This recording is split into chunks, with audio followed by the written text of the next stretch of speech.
Hi everyone, it's Stephanie here and welcome back. In today's video, we are going to be creating a one-layer stamped trifold card. So I want the Saddle Up and Celebrate stamp set. This is the newest stamp set from Bertie Brown. I want this one to be the center of the card. I want to use a lot of images from this one. But I also want to combine some more images from some additional stamp sets just to make a really full scene on my card. So on the Happy Hedgehogs set, I'm going to use that tree trunk for the table for the cake.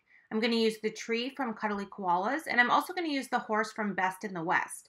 All of these images work really well together, so I thought it would be kind of cool to combine them on one card. So I'm starting with a regular piece of cardstock here, so it's 11 inches by 8.5, and I'm trimming it down to 10.5 inches by 5. This is Nina Solar White 80-pound cardstock, and what I'm going to do is I'm going to use my T-square ruler, and I'm going to mark out the 2 lines that's going to separate each of my 3 panels. Because I've trimmed this down to 10.5, the panels are each going to measure 3.5 inches in width. So I'm just kind of making a little pencil mark at each of those 3.5 inch points, and then I'm going to use my ruler to draw a line from top to bottom. And I'm just doing this so I know where the card is going to fold when it's finished. I don't want to score and fold the card now because it's going to kind of make it difficult to stamp and color over top of those score lines. So I prefer to draw them in lightly with a pencil just so I know where my stamping can be positioned, and then I can go ahead and score and fold that once I'm done all of the stamping and the coloring. So now what I'm going to do is I'm going to use my MISTI to do all of my stamping, and this is just so that I can double stamp to get really nice black lines, and just in case something doesn't stamp right, especially when we're doing this much stamping on one panel. I like to use the MISTI just kind of as some added insurance that I'm able to re-stamp if I need to if something doesn't stamp perfectly the first time. And you can see when I put my paper into my MISTI that it's a little bit longer than the actual MISTI surface, but that's okay. Just kind of let it hang out the side. That's not going to affect anything at all. Just kind of make sure you have one edge of your paper butted up against the corner inside the MISTI. So this first panel that I'm stamping is going to be the front of the card. So I'm making sure to put my images on there and make sure that I don't have anything overlapping that score line. I just don't want it to look kind of funny when I fold the card and have an image kind of half showing and half off.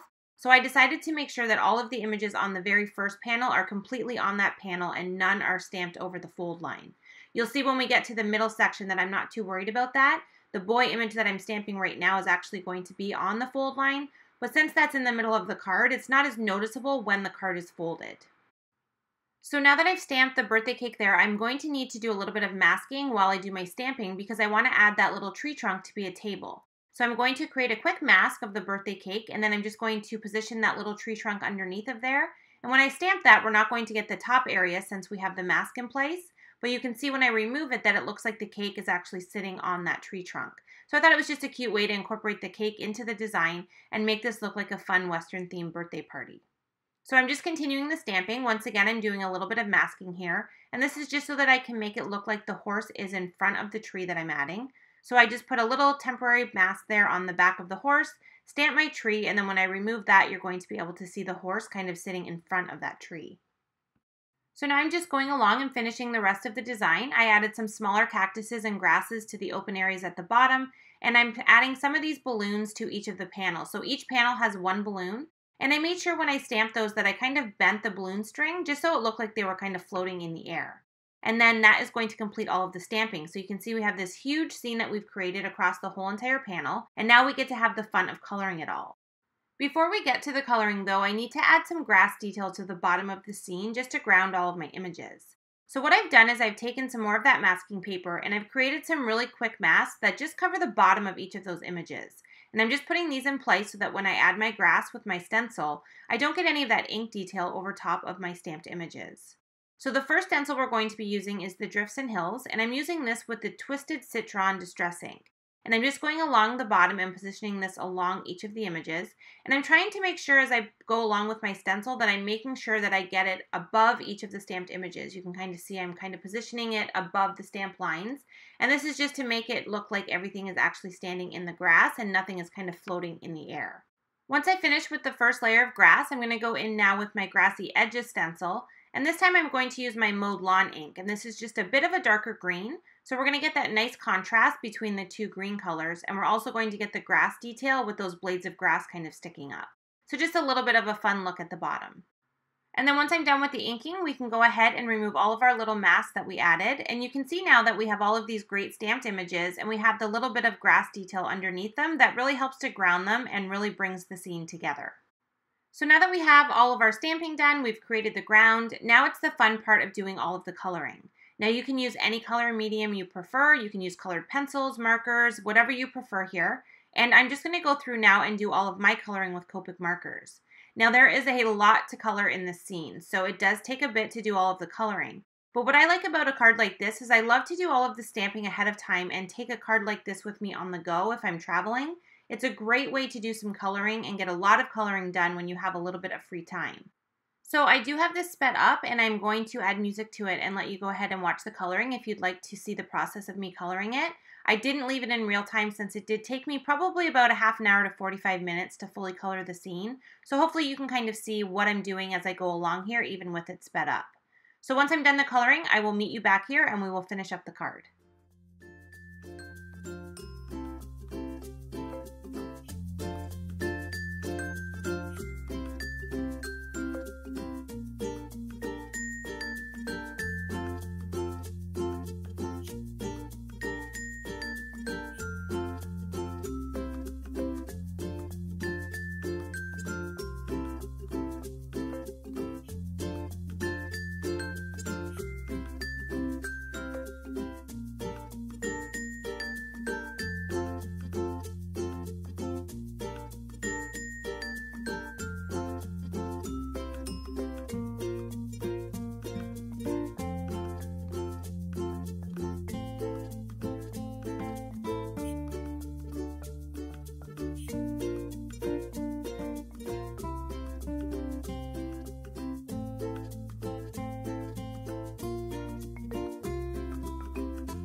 Okay, so I'm just finishing up the last balloon here. You can see that I kind of incorporated some of the colors that I had used in the main images and brought those up into the balloons. I tried to stay pretty consistent with my colors. I didn't want to introduce a lot of different colors since there was so much going on. So I tried to use the colors that I was using throughout the card on multiple images just to kind of make it look more cohesive. So now I'm just going to quickly erase those pencil lines that I had drawn on the card originally, and then I'm going to take my mini cloud edge stencil and we're going to add some cloud detail to the sky.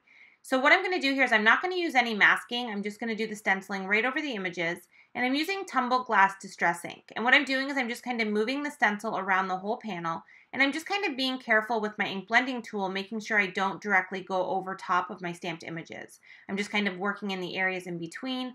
And then once I get above all of the stamping, I can quickly and easily go right across the entire panel. So I'm just kind of turning the stencil as I go to make the clouds go fully across the whole entire scene. And even though this is pretty subtle, it's a very light blue color, I really love the added dimension and detail that it adds to the scene by adding all of those clouds in the background. So once we finish those, we can get out our scoring board and add our score lines now. So I'm going to do it at 3.5 inches. And since this is a smaller scoreboard, I'm just going to flip my panel around and I'm going to score in from 3.5 inches once again. Once I have the two score lines done, I'm going to go ahead and fold them over. So for the first panel, I want to fold it backwards onto the card so that that is going to be the front of the card. And then for the back panel, I want to fold that into the front of the card. And that is going to allow me to create this fun trifold card. And we're going to be able to see the start of the scene when the card is closed, and then when you open it, you get this nice surprise of an entire colored scene on the inside that fully extends from back to front. We still need to add our sentiment to the card, so I'm going to use the Saddle Up and Celebrate sentiment, which is actually one stamp on the stamp set. I cut mine in half, and I'm putting the Saddle Up on the first panel and the And Celebrate on the inside panel. I just wanted them to be separate. I thought it would be fun to kind of have the sentiment go from the front of the card all the way into the inside, kind of like the images. And then I'm just using a black pen to add a few little dots to the sentiment since it starts and ends in different areas on the card. And then the last couple of things I'm going to do is use a white gel pen to add some highlights, and then we're also going to add a little bit of shadows underneath of the stamped images with a gray Copic marker.